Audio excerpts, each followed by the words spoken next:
এভাবে আমার হয়ে যাবে। আলগোছি পায়ে পায়ে যে কবিতা হলো শুরু, এভাবে মলাট খুঁজে পাবে। হাওয়া কেন সে আনলে, হাওয়া কেন আমাকে ছুঁলে, আমিও কি পড়েছি প্রেমে অকারণ। হাওয়া কেন সে আনলে, হাওয়া কেন আমাকে ছুঁলে, আমিও কি পড়েছি প্রেমে অকারণ।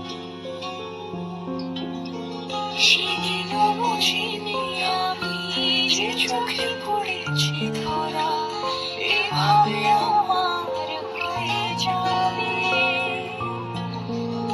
আলগোছে পায়ে পায়ে যে কবিতা হলো শুরু, এভাবে ওরা খুঁজে পাবে।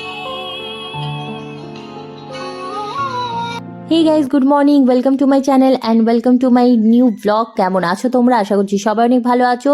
সবার প্রথমে তোমাদের সকলকে জানাই হ্যাপি নিউ ইয়ার। তো এটা ছিল 1 জানুয়ারির একটা ব্লগ, আর 1 জানুয়ারি মানেই কিন্তু একটা পিকনিক ভাব। তো তোমরা তোমাদের 1 জানুয়ারিটা কিভাবে কাটিয়েছো সেটাও কিন্তু অবশ্যই আমাকে জানাবে। তো আমরা তো খুব এনজয় করে কাটিয়েছি, আর ভিডিওর প্রথমেই দেখেছো আমি কিন্তু ফুলের দোকানে, কারণ আমার কাছে কিন্তু স্পেশাল ডে মানে আমার পছন্দের ফুল। আমার তো চাই সেটা অল্পই হোক আর বেশি হোক। তো চলো, তারপর কিন্তু আমরা চলে এসেছি একদম পিকনিক স্পটে। আর তো এদিকে তো আমরা সবাই চলে এসেছি, আর ওদিকে দেখো ভাইয়া এখন গাড়ি নিয়ে বেরিয়ে গেল আব্বু আর মাকে আনতে। তো এদিকে আব্বু আর মাও চলে এসেছে। তো আজকের পিকনিকটা কিন্তু খুব আনন্দের হবে, কারণ আব্বু, মা, ভাইয়া, ভাবি, আমি, আমার হাজবেন্ড, আমার পুচকু, মানে আমাদের টোটাল ফ্যামিলিটাই আমরা রয়েছি, যে কারণে কিন্তু বেশি আনন্দ। আর তার থেকে বড় কথা হচ্ছে আব্বু আছে, কারণ আব্বু তো আমরা সেরকমভাবে পেতাম না আব্বুকে। তবে এখন থেকে তোমরা আমার ব্লগেও আব্বুকে দেখতে পারবে, কারণ আব্বুকে আমরা এখন সবসময় পাবো। তো এদিকে দেখো আসার সঙ্গে সঙ্গে শুরু হয়ে গেছে দুজনে মিলে খেলা। চলো নানা ভাই, খেলতে হবে। তো আব্বুর তো ফুল এনার্জি, ওর জন্য অল টাইম আব্বু মা দুজনেরই, মানে যতই ওরা যাই করুক না কেন, মানে আমার পুচকু থাকলে ওদের এনার্জির লেভেল কিন্তু একদম হাই হয়ে যায়। তো এদিকে এখন ব্যাডমিন্টন নিয়ে ওরা খেলা স্টার্ট করেছে। আর এদিকে দেখো পাচ্ছে না, কিন্তু আমাকে বলছে যে নানা ভাই তুমিই পাচ্ছ না, একদম আজে বাজে করে দিচ্ছে। তারপরেও হচ্ছে ওকে বলা হচ্ছে যে তুমি পাচ্ছ না। তো যাই হোক, চলো আমরা এখন সামনের দিকে যাচ্ছি, কেননা ওদিকে হচ্ছে খুব সুন্দর একটা সর্ষের জমি রয়েছে, ওখানে আমরা কিছু ভিডিও ক্লিপ নেব। তো এদিকে আব্বুকে একটু বললাম, আব্বু আমার ব্লগে একটু হাই করে দেন। আর এদিকে আমার পুচকু কি করে বেড়াচ্ছে জাস্ট দেখো। আর এই দিকটা সিনারিটা খালি দেখো, এত সুন্দর লাগছে। আর পিকনিক স্পটটা কিন্তু মানে ভীষণই সুন্দর ছিল, মানে খুবই ভালো লাগছিল দেখতে। তো এখানে এসে কিন্তু আমরা অনেক সুন্দর সুন্দর ছবি টবি তুলেছি। আর এদিকে আব্বু, মা, আমরাও কিন্তু অনেক ছবি তুলেছি। আর আজকে আমার শাড়িটা পরে কেমন লাগছে সেটাও জানিও। এটা কিন্তু আমরা যখন বোলপুর গেছিলাম তখনই নিয়ে এসেছি, যে কারণে ভাবলাম 1 জানুয়ারি কিন্তু এটাকে উদ্বোধন করে ফেলি।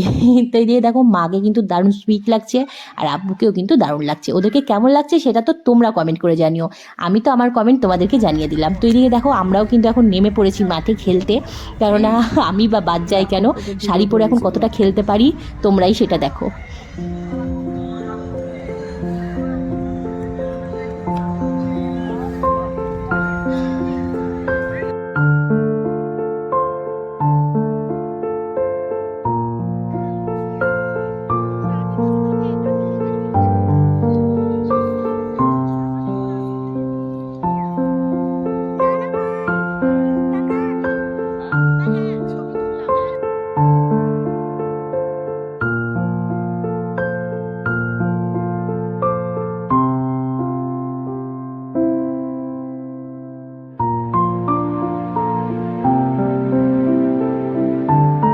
তো এই পিকনিকে যে শুধুমাত্র আমরাই রয়েছি তা নয়, অনেকেই রয়েছে। আর তার সঙ্গে এই যে এটা রয়েছে পল্লব দাদা। তো দাদাকে বলছিলাম দাদা একটু হাই করে দাও আমার ব্লগের জন্য। আর এখন আমরা কিন্তু প্রচুর খেলাধুলা, প্রচুর ছবি তোলা, আনন্দ করার পর এখন চলে এসেছি কিন্তু খাবারের দিকে। কারণ পিকনিকের আর একটা কিন্তু অ্যাট্রাকশন হচ্ছে কিন্তু খাওয়া ছাড়া কিন্তু পিকনিক একদমই কিন্তু অসম্পূর্ণ। তো এখন চলে এসেছি আমরা খাবার টেবিলে। আর জায়গাটা সত্যি এতটাই সুন্দর যে এখানে বসে খেতেও মানে ভালো লাগছে। আর সব থেকে তোমাদের যেটা বললাম ভালো লাগার আর একটাই কারণ, সেটাই হচ্ছে কিন্তু আব্বু। কারণ এরকমভাবে এক টেবিলে বসে কিন্তু আমরা সকলেই অনেক সময় খেয়েছি, কিন্তু সেখানে একমাত্র আব্বুই মানে মিসিং থাকতো, যে কারণে কিন্তু একদম ভালো লাগতো না। তো আজকে সেই জায়গাটা একদমই পরিপূর্ণ। তো চলো, আমাদের খাবার টেবিল এখানে রেডি হয়ে গেছে। এদিকে দেখো আমাদের প্লেটও চলে এসেছে। ভালো মতোই কিন্তু এখন খিদে পেয়ে গেছে, কারণ সকাল থেকে সেরকমভাবে কিছু খাইনি, কারণ টিফিন টাইমটাতে আমরা আসিনি। মানে সেই টাইমটাতে একটু আমার হাজব্যান্ড আর আমি একটু আমাদের মতনভাবে ঘুরছিলাম, যে কারণে আমরা আসিনি। বলেছিলাম যে লাঞ্চের আগে করেই আমরা চলে আসবো। তো জাস্ট আমরা একটু সকালের দিকে ঘুরে টুরে তারপরেই আমরা চলে এসেছি।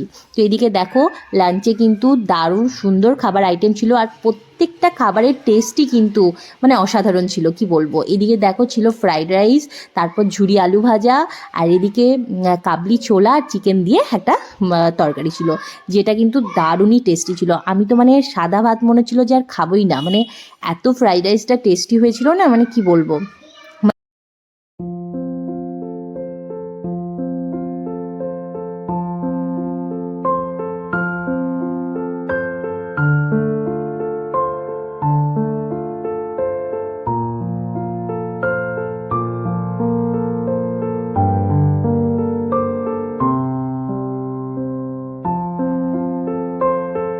এরপরে ছিল সাদা ভাত, চিকেন, ফুলকপি আলুর তরকারি, ভেজ ডাল, চাটনি, পাঁপড়, মিষ্টি, মানে সমস্ত কিছু।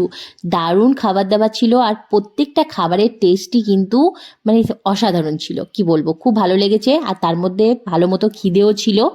আর সবাই মিলে এরমভাবে বসে খেয়েছি, আরোই ভালো লাগছে। তো চলো, এখন হাত ধোয়ার জন্য দাঁড়িয়ে আছি, ওদিকে একদম লাইন লেগে আছে। তো হাতটা ধুয়ে নেব, তারপরে আমরা কিন্তু আবারও কিছু ছবি টবি তুলবো, তারপরেই কিন্তু আমরা বাড়ি যাব।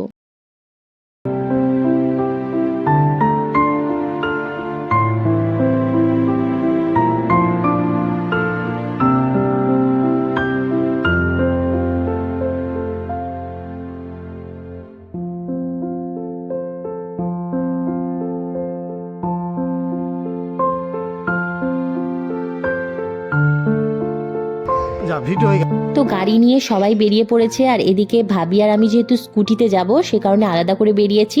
আর যাওয়ার পথে এখন আমাদের চোখে পড়লো আমবাগান ক্যাফে, আর 1 জানুয়ারি উপলক্ষে কিন্তু খুব সুন্দরভাবে সাজানো হয়েছিল। তো আমরা ভাবলাম এখানে দুজনে মিলে একটু কফি খেয়ে নিই, তারপরে আমরা বাড়ি যাবো, কারণ শীতের সময় কফিটা কিন্তু বেশ ভালোই জমে যায়, তাই না। তো এদিকে দেখো আমি তো একদম রেডি বাড়ি যাওয়ার জন্য ঠান্ডার মধ্যে, আর তার সঙ্গে আজকের কিছু সুন্দর সুন্দর পিকচার তোমাদের সঙ্গে শেয়ার করলাম। তো আজকের ভিডিওটা তোমাদের কেমন লাগলো অবশ্যই জানিও। ভালো লাগলে লাইক করো, কমেন্ট করো, শেয়ার করো, আর যারা যারা এখনো পর্যন্ত আমার চ্যানেলটা সাবস্ক্রাইব করোনি তারা কিন্তু ঝটপট চ্যানেলটা সাবস্ক্রাইব করে পাশে থাকা বেল আইকনটা ক্লিক করে দিও। আর তোমরা আজকের দিনটা কিভাবে কাটালে সেটাও কিন্তু আমাকে কমেন্ট করে জানিও। আশা করি সবারই ভালো কেটেছে, আর আগামী দিনগুলো যেন সবার ভালো কাটে, সুস্থভাবে কাটে, সবাই যেন ভালো থাকে, সুস্থ থাকে, ব্যাস এটাই কামনা করি। টাটা, বাই বাই, আবার দেখা হবে নতুন একটা ভিডিওর সঙ্গে।